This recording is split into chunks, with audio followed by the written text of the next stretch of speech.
ውድ ቻናላችን ቤተሰቦች እንኳን ወደ ቻናላችን በደህና መጣችሁ። አሁንም ሊቨርፑልን በተመለከቱ ዘገባዎች ተመልሼ መጥቻለሁ። በሰዓት የምንመለከታቸው ሊቨርፑሎች አሌክሳንደር ኢሳቅን ማስፈረም አልነበረባቸውም እያለን ይገኛል የቀድሞ የሊቨርፑል ተጫዋች። እንደዚሁም ጆን ሄነሪም የሰጠውም አስተያየት አለ። ፌዴሪኮ ኬዛም በክረምቱ ሊቨርፑልን ሊለቅ ይችላል እየተባለ ይገኛል። እንደዚሁም የቀድሞ የማንቸስተር ዩናይትድ የባየር ሙኒክ ተጫዋች ሆኖ ሽዋንስታይገር በፍሎሪን ቪርትዝ ዙሪያ የሰጠው አስተያየት አለ። እነዚህም በቆይታችን የምንመለከት ይሆናል። እስከ መጨረሻ ደቂቃ ድረስ አብራችሁ ቆይታችሁ እንድትከታተሉትም በአክብሮት ጋብዛለሁ። ያላችሁን ሀሳብ አስተያየት ኮሜንት ሴክሽን ላይ በመጻፍ እንድታሳውቁኝ፣ ሰብስክራይብ፣ ላይክ፣ ሼር እያደረጋችሁም የቻናሉ ቤተሰብ እንድትሆኑ በአክብሮት እጠይቃለሁ። አሁን በቀጥታ ወደ ዘገባዎቹ የምናመራ ይሆናል። አብራችሁን ቆዩ።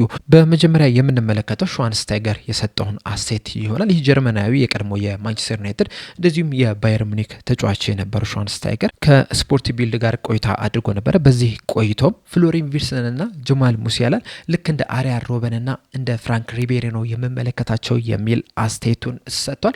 አያይዞም በሰጠው አስተያየት በዚህ ሰዓት ላይ ከፍሎሪን ቪርትዝ ጋር ብጫወት ኖሮ በቀላሉ ዝም ብዬ ኳሱን ለሱ ነበረ የምሰጠው። ምክንያቱም ኳሱን በሰጣችሁት ቁጥር የበለጠ ጨዋታው ላይ ተጽዕኖ መፍጠር ስለሚችል የሚል አስተያየቱን ሰጥቷል። ይህንንም ደግሞ በባየር ሊቨርኩሰን በነበረው ቆይታ እንደዚሁም ደግሞ በጀርመን ብሔራዊ ቡድንም በተደጋጋሚ ስንመለከተው የነበረ ነገር ነው። በሊቨርፑል ቤት ይህንን ነገር እስካሁን ድረስ አልተመለከትንም። በእርግጥ በአንዳንድ ጨዋታዎች ላይ ትንሽም ቢሆን ጭላንጭሎችን መመልከት ይችልን ነበር። ነገር ግን እነዚህ ጭላንጭሎች ግን በወጥነት ልንመለከታቸው አልቻልንም። እንደዚሁም ቡድኑም በሱ ዙሪያ ስላልተገነባ በጣም እየተቸገረ ነው የሚገኘው። ብዙ ኳሶችንም እያገኘም አይደለም የሚገኘው። እንደዚሁም ደግሞ በጨዋታዎች መሀልም በተለያየ ጊዜ ወደ ግራ ክንፍ እንዲወጣም ተደርጎ ሲጫወት መመልከት ይችላል። በቅርቡ እንኳን ከማንቸስተር ዩናይትድ ጋር ባደረገው ጨዋታ ላይ ሲጀምር በፎልስ ናይን ጀመረ። ከዛ በኋላም ደግሞ ወደ ግራ ክንፍም ወጥቶም ሲጫወት የተመለከትነው ተጫዋች ነውና ትክክለኛ ቦታ እስካሁን ድረስ አላገኘም። እንደዚሁም ደግሞ ለሱም አጮት የሚመቹ የክንፍ ተጫዋቾችን በሊቨርፑል ቡድን ውስጥ የለምና በእነዚህ ምክንያቶች እንግዲህ ፍሎሪን ቪርትዝ እየተቸገረ ነው የሚገኘው። በቀጣይ አመት ይህ ነገር ይስተካከላል የሚለው ነገር ሲደርስ የምንመለከተው ይሆናል። በመቀጠልም ጆን ሄነሪ የሰጠውን አስተያየት ነው የምንመለከተው። በቅርቡ ከስፖርት ቢዝነስ ጆርናል ጋር ባደረገው ቆይታ ሚዲዮከርነትን አምነን መቀበል የለብንም ወይም ደግሞ መካከለኝነትን እሺ ብለን በጸጋ መቀበል የለብንም፣ ዋንጮችን ማሸነፍ አለብን የሚል አስተያየቱን ሰጥቷል። በተጨማሪም በሰጡትም አስተያየት በዚህ ሰዓት ላይ ደጋፊዎች ደስተኛ እንዳልሆኑ እንደተበሳጩ ይገባኛል። ከዚህ ቀደምም ሊቨርፑል ማንቸስተር ዩናይትድን 7-0 ባሸነፈበት ጨዋታ ላይ ደጋፊው ኤፍኤስጂ አውት ኤፍኤስጂዎች ክለቡን መልቀቅ አለባቸው የሚሉ ተቃውሞችን ስንሰማ ነበረ። ይህንንም ተቃውሞ ደግሞ ችላ አላልነውም። ይልቁንም እንደ ማሳሰቢያ እንደ ማንቂያ አድርገን ነው የተጠቀምነው። ምክንያቱም መሀል ሰፋሪነትን አምነን መቀበል ስለሌለብን ነው። መሀል ሰፋሪ መሆን አንፈልግም፣ ዋንጫዎችን ማንሳት እንፈልጋለን የሚል አስተያየታቸውን ሰጥቷል። ይህ አስተያየት አሰልጣኝ አርነ ስሎት ላይ ምን ያህል ይሰራል የሚለው ነገር በጣም ትልቅ ጥያቄ ነው። ምክንያቱም በዚህ ሲዝን እያሳዩት ያሉትን አቋም ከተመለከትን፣ ያሉበትን ደረጃ ከተመለከትን፣ ፐርፎርማንሳቸውን ከተመለከትን አሰልጣኙ በሊቨርፑል አሰልጣኝነታቸው እስካሁን ድረስ መቆየት አልነበረባቸውም። በተለይ ደግሞ በ12 ጨዋታዎች 9ን በተሸነፉበት ሰዓት አሰልጣኙ ከስራቸው ሊሰናበቱ ይገባ ነበረ። ነገር ግን ኤፍኤስጂዎች እስካሁን ድረስ ይህንን ውሳኔ አላስተላለፉም። በደጋፊው ዘንድ መባረር ነበረባቸው። ነገር ግን ኤፍኤስጂዎች ግን ለምን አላባረሯቸውም የሚለው የራሳቸው ምክንያት ይኖራቸዋል ተብሎ ነው የሚታመነው። ምክንያቱም እንደ ኤፍኤስጂ ያለ ባለሀብት እንደ ሊቨርፑል ያለ ትልልቅ ቡድኖች ዝም ብለው አይደለም አሰልጣኛቸውን የሚያሰናበቱት። በእርግጥ አሰልጣኝ አርነ ስሎት በዚህ ሲዝን መሰናበት ነበረበት። ነገር ግን ኤፍኤስጂዎች ያቆዩበት የራሳቸው የሆነ ምክንያት ሊኖራቸው ይችላል። እስከ መቼ ግን ይታገሱታል የሚለው በጣም ትልቅ ጥያቄ ነው። ምናልባትም እንደ ብሬንዳን ሮጀርስ ውሳኔ ሊያስተላልፉ የሚችሉበት እድል አለ።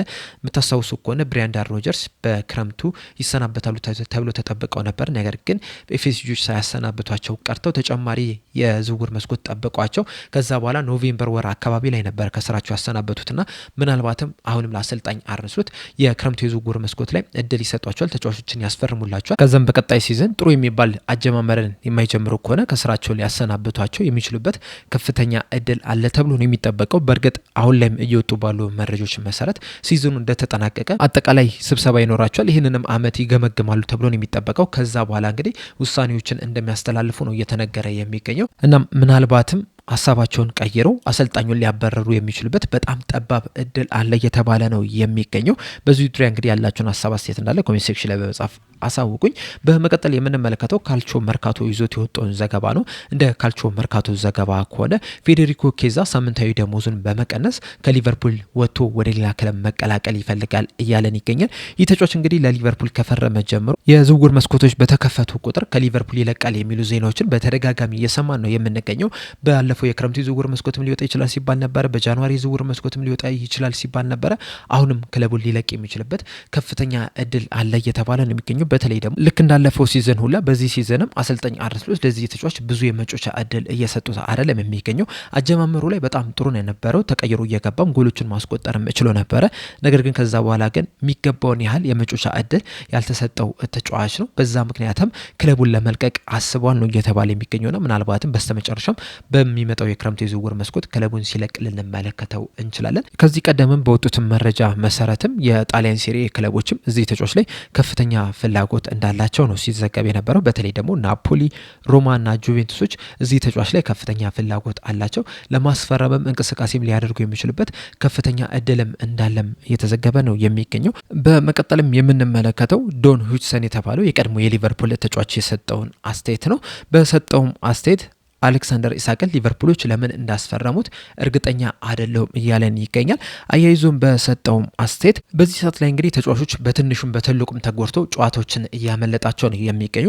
አሁን ለምሳሌ በእሁዱ በነበረው የማንቸስተር ዩናይትድ እና የሊቨርፑል ጨዋታ ላይ አሌክሳንደር ኢሳቅ ባጋጠመው ጉዳት ምክንያት አልተሰለፈም። ነገር ግን ደግሞ ያ ጉዳት የከፋ አልነበረም። ምናልባትም መርፌ ተወግቶም ለዛ ጨዋታ ላይ መሳተፍ ይችል ነበር። ነገር ግን ያንን ነገር ሳያደርግ ቀርቷል። ዋናው ችግር የሚጀምረው የክረምቱ የዝውውር መስኮት ላይ ነው። ምክንያቱም ሂጉ ኤኪቲኬን ካስፈረሙ በኋላ አሌክሳንደር ኢሳቅን ለምን እንዳስፈረሙት እርግጠኛ አይደሉም። እኔ በሆን ኖሮ አሌክሳንደር ኢሳቅን አላስፈርምም ነበር። ከሱ ይልቅ ከፍተኛ ወጪ አውጥቼ የአትሌቲኮ ማድሪድ ተጫዋች የሆነውን ሁሊያን አልቫሬዝን ነበረ የማስፈረመው።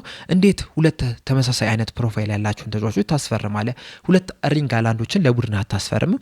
ሁለት ሃሪ ኬኖችን ለቡድን አታስፈርምም? ሊቨርፑሎች ግን ያደረጉት ያንን ነገር ነው። ሁለት አሌክሳንደር ኢሳቆችን ነበር ያስፈረሙት። አሌክሳንደር ኢሳቅና ሂጉ ኤኪቲኬ በጣም ተመሳሳይ የሚባል ፕሮፋይል ያላቸው ተጫዋቾች ናቸውና ለምን እነዚህን ሁለት ተጫዋቾች ለማስፈረም እንደፈለጉ እርግጠኛ አይደሉም። ይህንን ነገር ስናነሳ ደግሞ ቀጥታ የሚወስደን የሊቨርፑል አመራሮች ላይ ነው። ምናልባት የሊቨርፑል አመራሮች በክረምቱ የዝውውር መስኮት ላይ ትዕቢተኛ የሆኑ ወይም ደግሞ አሮጋንት የሆኑ ይመስለኛል። ምክንያቱም ብር ስላላቸው ብቻ ሂጉ ኤኪቲኬን እናስፈርም፣ ፍሎሪን ቪርትስን እናስፈርም፣ እንደዚሁም አሌክሳንደር ኢሳቅንም ወደ ቡድናችን እንቀላቀል፣ ከዛ በኋላ ምርጥ ቡድን እንሆናለን ብለው ያሰቡ ይመስለኛል። በእግር ኳስ ላይ ደግሞ ምርጥ የሚባሉ ተጫዋቾችን ወደ ቡድን ስለቀላቀልክ ሁሌ ስኬታማ ትሆናለህ ማለት አይደለም። አንዳንድ ጊዜ በጣም ምርጥ ያልሆኑ ነገር ግን ደግሞ ለቡድንህ ትክክለኛ የሆኑ ተጫዋቾችን ማስፈረም ይኖርባል። ሊቨርፑሎችን ማድረግ የነበረባቸው ያንን ነው። አሌክሳንደር ኢሳቅን ከሚያስፈርሙ ይልቅ ለቡድኑ ትክክለኛው ተጫዋች የሆኑ የትኛው ነው ብለው ሌላ ተጫዋችን ቢያስፈርሙ የተሻለ ይሆን ነበር ብዬ አስባለሁ የሚል አስተያየቱን ሰጥቷል። እንደዚሁም በተጨማሪም በሰጠው አስተያየት ሌላኛው ነገር ደግሞ ጀረሚ ፍሪምፖንግን በምርጥ ብቃቱ አልተመለከትነው። እንደዚሁም ደግሞ በዚህ ሲዝንም ፍሎሪን ቪርትስን ምርጥ ብቃቱን ሲያስመለከተን አልተመለከትንም። እነዚህ ሁለት ተጫዋቾች ደግሞ በባየር ሊቨርኩሰን በነበራቸው ቆይታ ላይ በጣም አስደናቂ የሚባል እንቅስቃሴን ሲያደርጉ የተመለከትናቸው ተጫዋቾች ናቸው።